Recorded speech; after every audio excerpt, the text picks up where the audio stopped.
আপনারা যে এখানে বসেছেন আলোচনা শুনছেন, আপনাদের কি নেকি হবে না? কি মনে হয় নেকি হবে? একটা হলেও তো নেকি হবে, তাই না?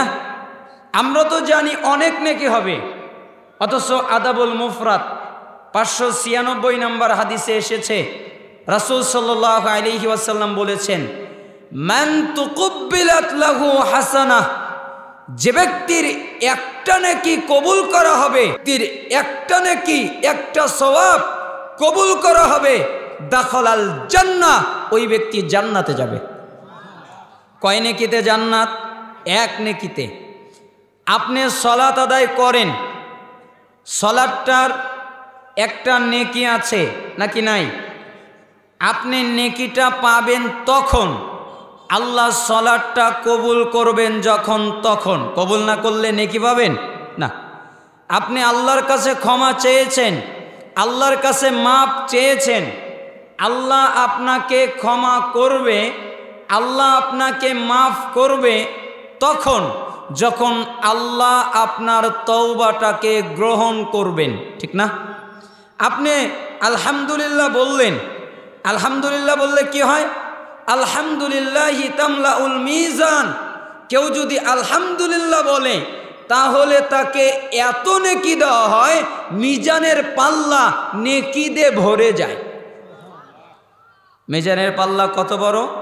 7 আসমান 7 জমিন তাকে যদি একত্রিত করা হয় আর মিজানের পাল্লায় যদি রেখে দেওয়া হয়, মনে হবে একটা বালা, মনে হবে একটা দিরহাম, মনে হবে একটা বুট, মনে হবে একটা সরিষার দানা।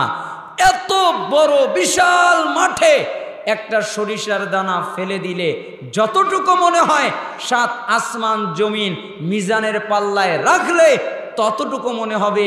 আল্লাহর নবী বলছেন, কেউ যদি আলহামদুলিল্লাহ বলে তাহলে মিজানের পাল্লা নেকি দিয়ে ভরে যায়। মিজানের পাল্লা তো ভরবে তখন কবুল যখন হবে, তাই না? আপনি আলহামদুলিল্লাহ বললেন কিন্তু আল্লাহ কবুল করে নাই, তাহলে কি নেকি হবে না? ওয়া সুবহানাল্লাহি ওয়াল হামদুলিল্লাহি তামলাআন আও তামলাউ মা বাইনাস সামাওয়াতি ওয়াল আরদ। কেউ যদি সুবহানাল্লাহ আলহামদুলিল্লাহ বলে, সুবহানাল্লাহ আলহামদুলিল্লাহ যদি বলে, আসমান এবং জমিন এর মাঝখানে যত ফাঁকা জায়গা, একটু বাকি থাকবে না, একটু খালি থাকবে না, এক চুল পরিমাণ জায়গা ফাঁকি থাকবে না। আসমান জমিনের মাঝখানে যত ফাঁকা জায়গা, সব ফাঁকা জায়গাগুলোকে নেকিতে ভরে দেওয়া হবে। কি বললে? সুবহানাল্লাহ আলহামদুলিল্লাহ।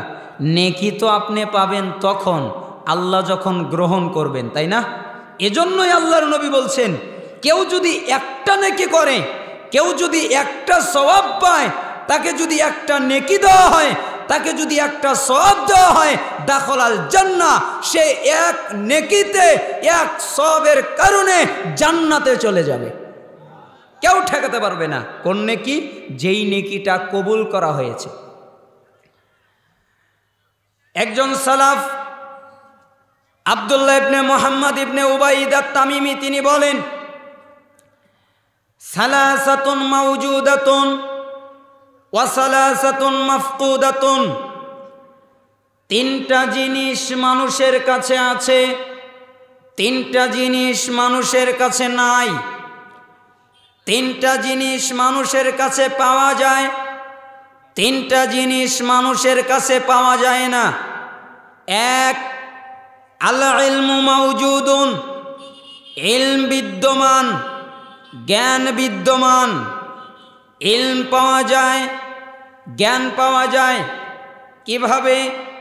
আজকে অনেক আলেম পাওয়া যায়, আজকে অনেক মুহাদ্দিস পাওয়া যায়, আজকে অনেক মুফাসসির পাওয়া যায়, আজকে অনেক বক্তা পাওয়া যায়, আজকে অনেক ইমাম খতিব পাওয়া যায়, আজকে অনেক শিক্ষক পাওয়া যায়, আজকে অনেক মাদ্রাসার ছাত্র পাওয়া যায়।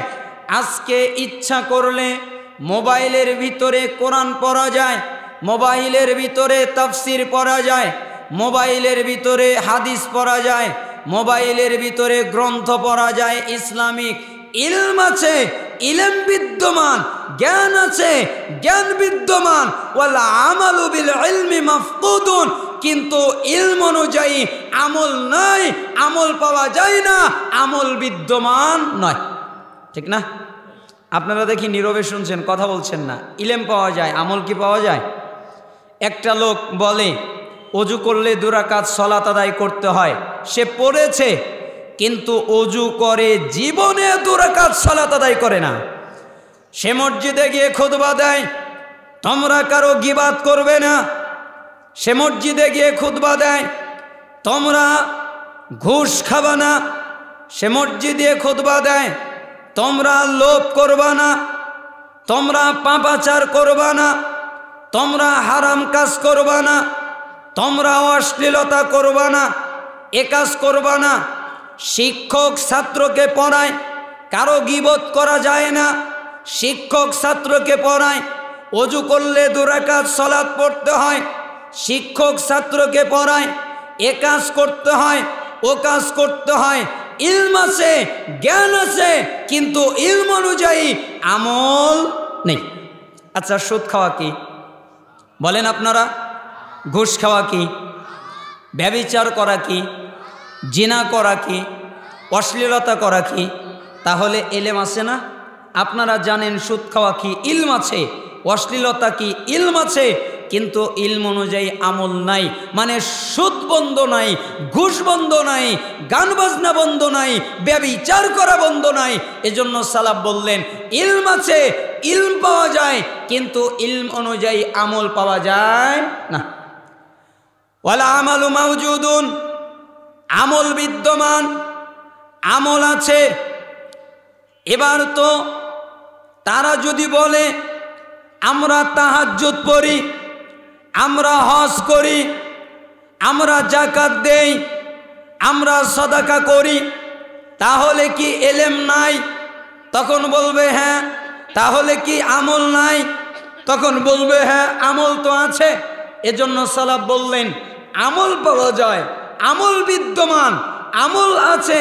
ওয়াল ইখলাসু ফীহি মাফকুদুন, কিন্তু আমলের ভিতরে ইখলাস নাই, আন্তরিকতা নাই, একনিষ্ঠতা নাই, আল্লাহর জন্যে আমলটা নাই। ঠিক না? সালাত পড়ে মানুষকে দেখাবার জন্যে, হজ করে আমার অনেক টাকা পয়সা আছে, আমার অনেক অর্থ আছে, আমি যদি হজ না করি তাহলে মানুষে আমাকে কি বলবে, এই কারণে সে হজ করে।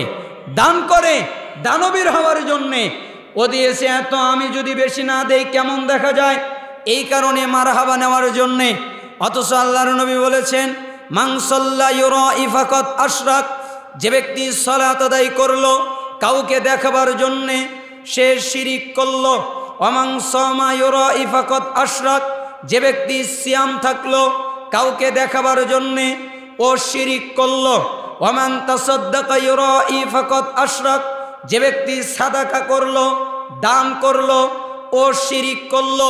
আল্লাহ বললেন কুল ইন্না সলাতি ওয়া নুসুকি ওয়া মাহইয়ায়া ওয়া মামাতি লিল্লাহি রাব্বিল আলামিন। হে নবী, আপনি বলেন নিশ্চয় সলাত, নিশ্চয় কুরবানি, নিশ্চয় আমার জীবন, নিশ্চয় আমার মরণ, সব কিছু আল্লাহর জন্যে।